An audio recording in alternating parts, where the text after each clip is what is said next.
Remember this? Yeah, we're going old school. Welcome to the season premiere of the Lotus Lowdown.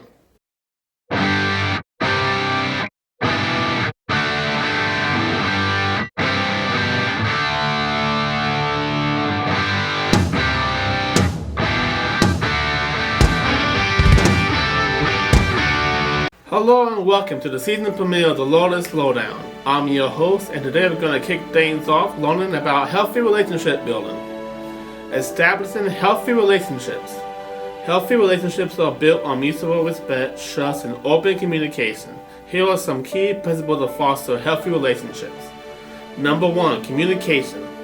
Express your feelings honestly and openly. Actively listen to your partner and seek to understand their perspective. Use I statements to avoid blame and focus on your own emotions. Set clear boundaries and respect each other's needs. Number 2, trust and respect. Be reliable and keep your promises. Show respect for your partner's opinions, beliefs, and values. Avoid manipulation, control, or abuse. Create a safe space where both partners feel comfortable expressing themselves. Number 3, empathy and support. Put yourself in your partner's shoes and try to see things from their perspective. Offer support and encouragement during difficult times. Celebrate each other's successes and be there for their setbacks. Number 4, compromise and flexibility. Understand that not all couples will agree on everything. Be willing to compromise and find solutions that work for both partners. Adapt to changes in the relationship and your individual lives. Number 5, quality time and intimacy. Schedule a regular time for meaningful conversations and connection. Engage in activities that you both enjoy and build memories together. Foster physical intimacy in a respectful and consensual manner. Number 6, self-care. Take care of your own emotional and physical well-being. Maintain healthy habits such as exercise, good nutrition, and sufficient sleep. Have a support system outside of your romantic relationship. Additional tips. Avoid comparisons to other couples. Focus on the present and work on improving your relationship. Seek professional help if needed, such as couple therapy or relationship counseling. Remember that healthy relationships take effort and time. That is all for healthy relationships, and we'll be right back with more of the Lotus Lowdown right after this. Welcome back to the Lotus Lowdown. Now we're going to learn about building healthy boundaries. To have healthy boundaries, first identify your needs and communicate them clearly and assertively using I statements. Be consistent with your boundaries. Follow through with consequences if they are crossed, and allow yourself to say no to protect your well-being. Number 1, define your boundaries. Identify your needs. Understand what you are comfortable with and what you need to feel safe and respected. Be specific. Clearly define limits for your physical, verbal, and workplace interactions. For example, you may need to ask a colleague not to speak to you disrespectfully or not check work emails after hours. Start small. If setting boundaries is new to you, begin with smarter, less intimidating situations to build confidence. Number 2, communicate your boundaries. Be clear and direct. Avoid hinting or assuming others understand your limits. State them openly and respectfully. Use I statements. Phrase your needs from your perspective without blaming others. For example, say, I need some time to myself, instead of you're always bothering me. Practice ahead of time. Rehearse what you want to say to feel more prepared in the moment. Number 3, be consistent and follow through. Be firm and consistent. Enforce your boundaries every time they are crossed. Consistency is key for others to learn how to interact with you respectfully. Have consequences. Have a plan for how you will respond if a boundary is violated. For instance, if someone keeps texting you after hours, you may have to block their number. Don't over-explain. State your boundary and then stop talking. If the other person argues, calmly retaliate your boundary and, if necessary, walk away. Number 4, empower yourself. Know that you deserve them. Remind yourself that you are entitled to set boundaries for your own well-being. Setting boundaries is not selfish, it is a form of self-care. Separate your needs from others. Recognize that your needs, feelings, and thoughts are different from those of others, and it's okay for them to be different. Review regularly. Check in with yourself to see if your actions align with your boundaries and goals. That is all for setting boundaries, and we'll be right back. Welcome back to the Lowdown. If you're just now joining us, we have already talked about healthy relationships and boundaries. Now we're going to talk to you about how to avoid trauma that can negatively impact your mental health. To avoid trauma, don't engage in gossip, set clear boundaries, and learn to not react emotionally to tense situations. Instead, listen more than you speak. Remain calm and distance yourself from overly traumatic people or situations. Focus on clear communication and maintaining your own peace by not taking sides or escalating conflict. In the moment, don't engage. Recognize that trauma often requires two parties to participate. If you don't get involved, it can fizzle out. Breathe and pause. Take a moment to remain calm before reacting to a tense situation. Listen and observe.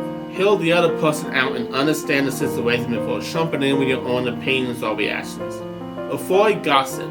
Refrain from discussing other people's lives, as this can perpetuate negativity and trauma. Don't take sides. Try to remain neutral to avoid getting pulled into conflict between others. Downplay it.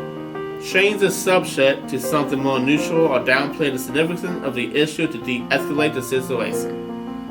Admit fault when appropriate. If you're at fault, admitting it can help prevent escalation. Long-term strategy. Set boundaries. There's that word again. Clearly communicate your limits with others to prevent them from involving you in those traumas. Be an observer, not a participant. You don't need to react to everything. Sometimes simply observing is the best approach. Avoid trauma-prone people. Spend less time with individuals who consistently create conflict or have a lot of trauma in their lives. Practice clear communication. Be transparent and direct in your own interaction to prevent misunderstandings. Focus on your own peace. Work on your own mindset and don't be shot down by other people's negative situations.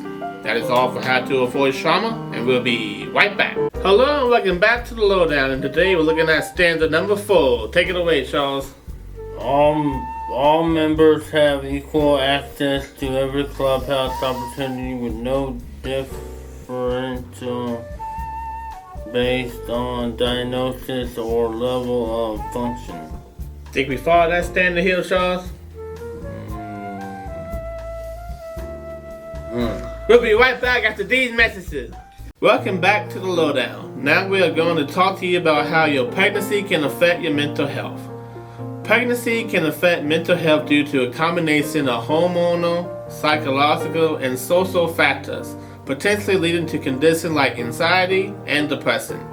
Common mental health impacts include persistent worry, sadness, mood swings, difficulty concentrating, sleep problems, and changes in appetite. Recognizing these changes and understanding risk factors such as history of mental health issues or stressful life events is crucial for seeking timely support. Common mental health effects. Anxiety.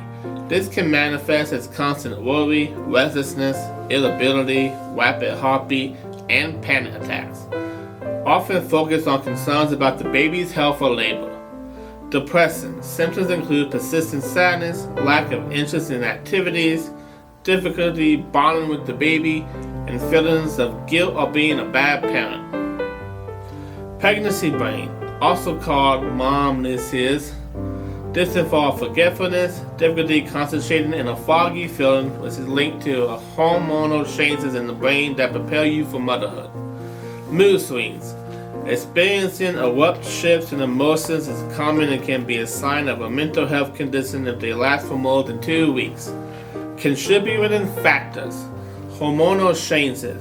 Fluctuations in hormones like estrogen and progesterone can significantly influence mood and emotional stability. Psychological stress.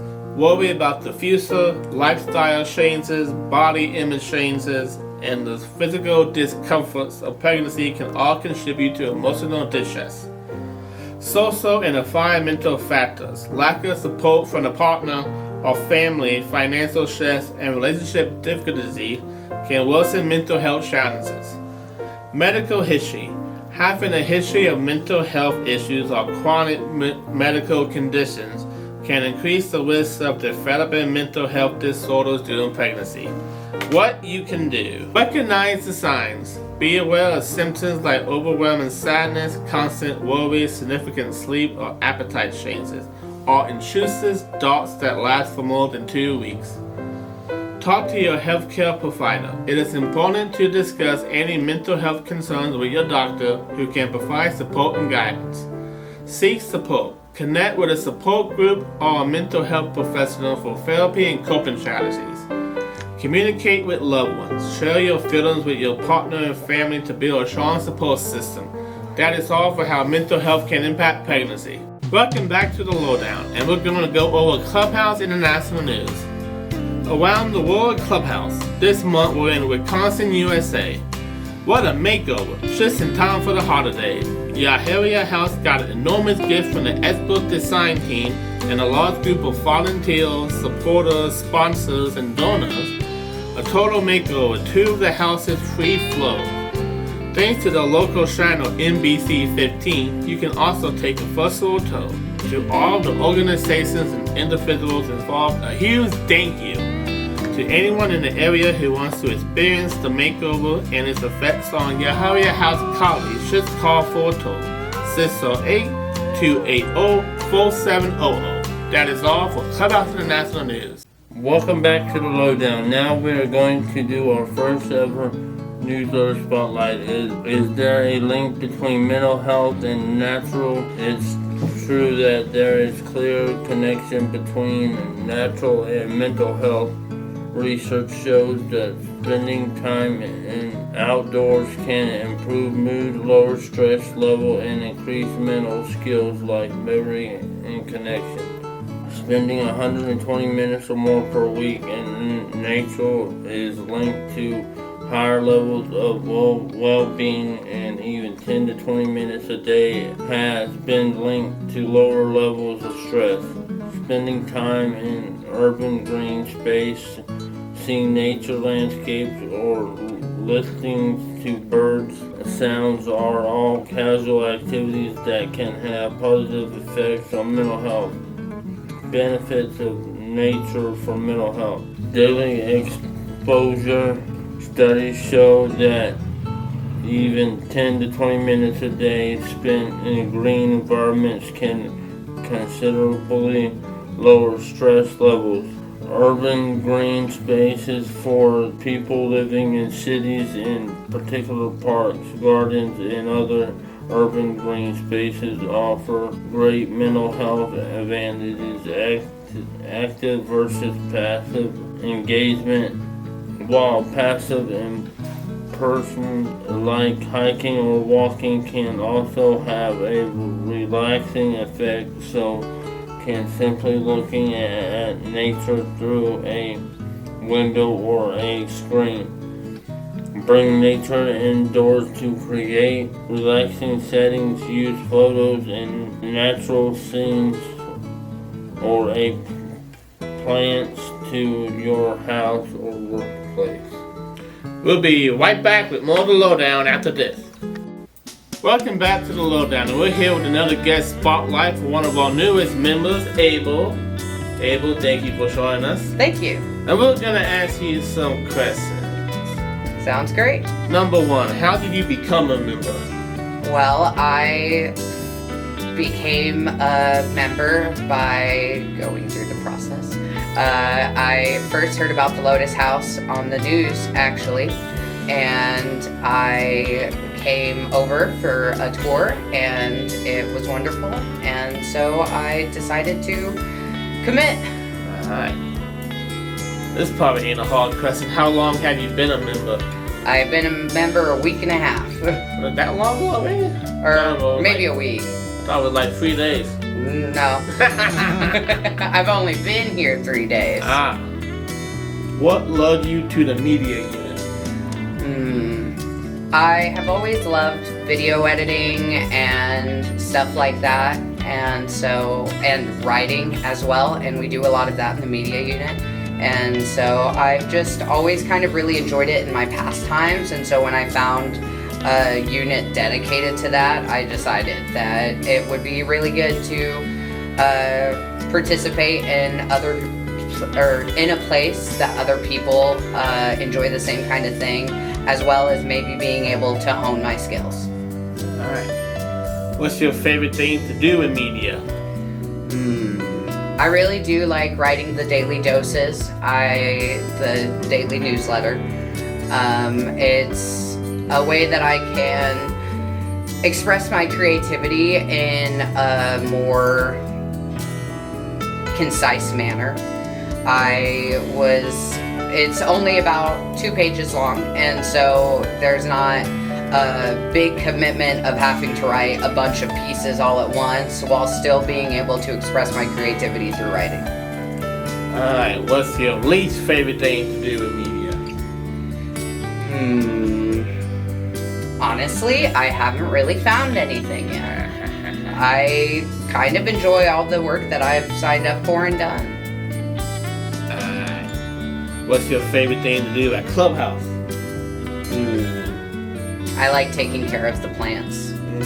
Taking care of the plants is a really fun part for me, and I live on a farm, and so I've always kind of been around plants and agriculture and things, and so being able to do it on my own here is it's been a really exciting experience. That's a nice segue to our next question. Where do you come from? I come from a little farm outside of Holton, Kansas. It's about 40 minutes away from here, which is just a testament to how much the Clubhouse means to me and how good it is that I'm willing to drive 40 minutes to come here. Nice. What was your life like before the Clubhouse?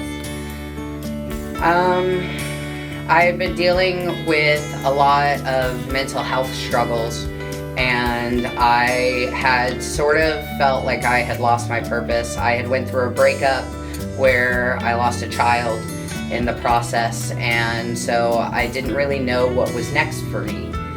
And so the Clubhouse kind of gave me the purpose again that I had lost due to that. How has Clubhouse changed your life? It's given me a purpose. Nice segue. Alright, last question. What are your hopes for the Clubhouse's future? I would love to see more of planting and gardening involved, maybe making the property look more beautiful and appealing, and I would love to see just the community grow as a whole and see if we could get some more people in here.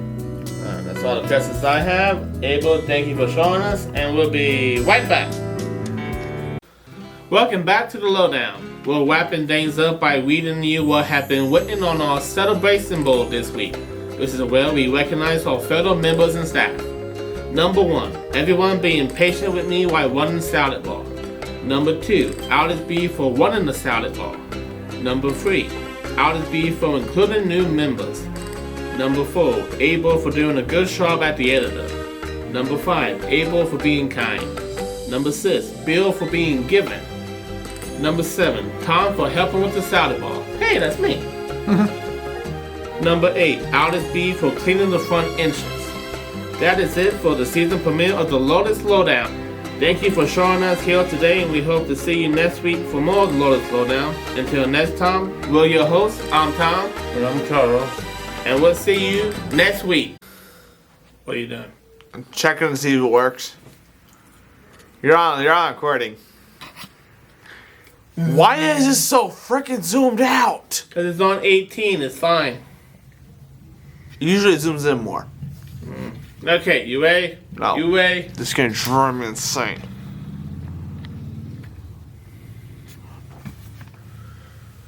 I'm recording, I hope you know that. This would be a great blooper. That's much better. Members have. Welcome back to the Lowdown. And today we have a special news report. No, we don't. Cut. I messed up. Perfect.